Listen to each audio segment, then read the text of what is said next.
வணக்கம். ரிஷப ராசி நேயர்களுக்கான ஆடி மாத ராசி பலன்கள். உறவினர்களை ஆதரிக்கும் ரிஷபராசி நேயர்களே, உங்களின் ஆடி மாத கிரக நிலைகளை ஆராய்ந்து பார்க்கும் பொழுது மாத தொடக்கத்திலேயே உங்கள் ராசிநாதன் சுக்கிரன் விரயஸ்தானத்தில் இருக்கிறார். விரயாதிபதி செவ்வாய் தனஸ்தானத்தில் சஞ்சாரம் செய்கிறார். எனவே விரயம் ஒரு பக்கம் ஏற்பட்டாலும் அதற்கேற்ற வகையில் தனவரவும் தாராளமாக வந்து கொண்டே இருக்கும். குடும்பத்தில் சுப நிகழ்வுகள் உருவாவதற்கான சூழ்நிலை உருவாகும். தடமாறி சென்ற உறவினர்கள் தானாக வந்து இணைவர். கடன் சுமை பாதிக்கு மேல் குறையும். சுக்கிர பலத்தால் அடகு வைத்த நகைகளை மீட்டு கொண்டு வந்து அணிந்து அழகு பார்ப்பீர்கள். இல்லத்திற்கு தேவையான மின்சாதன பொருட்களை வாங்குவதில் ஆர்வம் காட்டுவீர்கள். பயணஸ்தானம் பலமாக காணப்படுவதால் இதுநாள் வரை வெளிநாடு செல்ல வேண்டும் என்று முயற்சித்து வந்தவர்களுக்கு அதற்கான வாய்ப்பு கைகூடும். அதே நேரத்தில் உங்கள் ராசியை சனி பார்ப்பது அவ்வளவு நல்லதல்ல. ஆரோக்கிய தொல்லை அதிகரிக்கும். பல்வேறு குழப்ப நிலைகளின் காரணமாக வெளிநாட்டில் பணிபுரிபவர்கள் திடீரென தாய்நாடு திரும்பும் சூழ்நிலை உருவாகலாம். குடும்பஸ்தானத்தில் புதன், சூரியன், செவ்வாய் ஆகிய 3 கிரகங்களின் சேர்க்கை ஒரு சில நன்மைகளை உங்களுக்கு வழங்கும். புத ஆதித்ய யோகம் இருப்பதால் புதிய திருப்பங்கள் ஏற்படும். கல்விக்காக எடுத்த முயற்சி கைகூடும். பங்கு சந்தையில் முதலீடு செய்தவர்களுக்கு அதிக பலன் கிடைக்கும். அரசு வழியில் எதிர்பார்த்து காத்திருந்த சலுகைகள் இப்போது கிடைத்து உங்களை ஆச்சரியப்படுத்தும். பொதுநலத்தில் உள்ளவர்களுக்கு புதிய பொறுப்புகள் கிடைத்து மகிழ்ச்சிப்படுத்தும். அதிகார வர்க்கத்தில் உள்ளவர்களின் ஆதரவோடு நல்ல வாய்ப்புகளை வரவழைத்துக் கொள்வீர்கள்.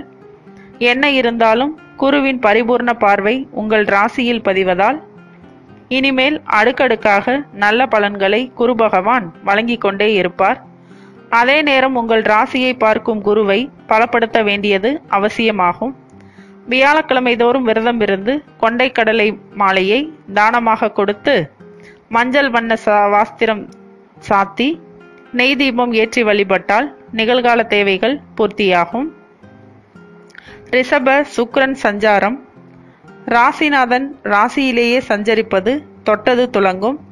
துணையாக இருப்பவர்கள் தோள் கொடுத்து உதவுவர். தொய்வாக காணப்பட்ட வியாபாரம் சூடுபிடிக்கும். கற்றவரும் மற்றவரும் உங்கள் ஆலோசனைகளை கேட்டு நடப்பதால் பலன் பெறுவர். உற்றார் உறவினர்கள் உங்கள் முன்னேற்றத்தை கண்டு வியப்படைவார்கள். தன பஞ்சாதிபதியாக விளங்கும் புதன் சகாயஸ்தானத்திற்கு செல்வது மிகுந்த நன்மை தரும். திட்டமிட்ட காரியங்கள் சிறப்பாக நடைபெறும். வழக்குகள் சாதகமாக முடியும். வருங்கால நலன் கருதி எடுத்த முயற்சி வெற்றி தரும். விலகி சென்ற சொந்தங்கள் விரும்பி வந்து சேருவர். தன் போக்கில் சென்று தடுமாற்றங்களை சந்தித்த பிள்ளைகள் இனி உங்கள் குரலுக்கு செவிசாய்ப்பர். குடும்ப தகவல்களை வெளியில் சொல்வதன் மூலம் 3ஆம் நபரால் பிரச்சனைகள் ஏற்படலாம். தைரியமும் தன்னம்பிக்கையும் குறையாமல் பார்த்து கொள்வது நல்லது. இந்த காலத்தில் எதிர்மறை சிந்தனைகளை தவிர்த்து நேர்மறை சிந்தனைகளை வளர்த்து கொள்வதன் மூலம் நிம்மதி கிடைக்கும். மேலும் நடராஜர் வழிபாடு நன்மைகளை வழங்கும். பெண்களுக்கான சிறப்பு பலன்கள். இந்த மாதம் விரயத்திற்கு ஏற்ற பணம் வந்து கொண்டே இருக்கும். ஒரு சிலருக்கு வீடு மாற்றம், உத்தியோக மாற்றங்கள் உறுதியாகலாம். கணவன் மனைவிக்குள் பாசமும் நேசமும் அதிகரிக்கும். ஒருவரை ஒருவர் புரிந்து கொண்டு செயல்படும் நேரம் இது. விரயாதிபதி தனஸ்தானத்தில் இருப்பதால் பணம் இல்லையே என்று கவலைப்பட வேண்டாம். காரியத்தை தொடங்கிவிட்டால் பணம் தானாக வந்து சேரும். உத்தியோகத்தில் அதிகாரிகள் எதிர்பார்த்த சலுகைகளை வழங்குவர். பொருளாதாரம் திருப்தி தரும். பிள்ளைகளின் கல்யாண கனவுகளை நனவாக்குவீர்கள். குலதெய்வ வழிபாட்டில் ஆர்வம் காட்டுவது நல்லது. குறிப்பாக சனிக்கிழமை தோறும் அனுமனை வழிபட்டு வந்தால் அல்லல்கள் தீரும். மேலும் விவரங்களுக்கு சேனலை சப்ஸ்கிரைப் செய்யவும். நன்றி.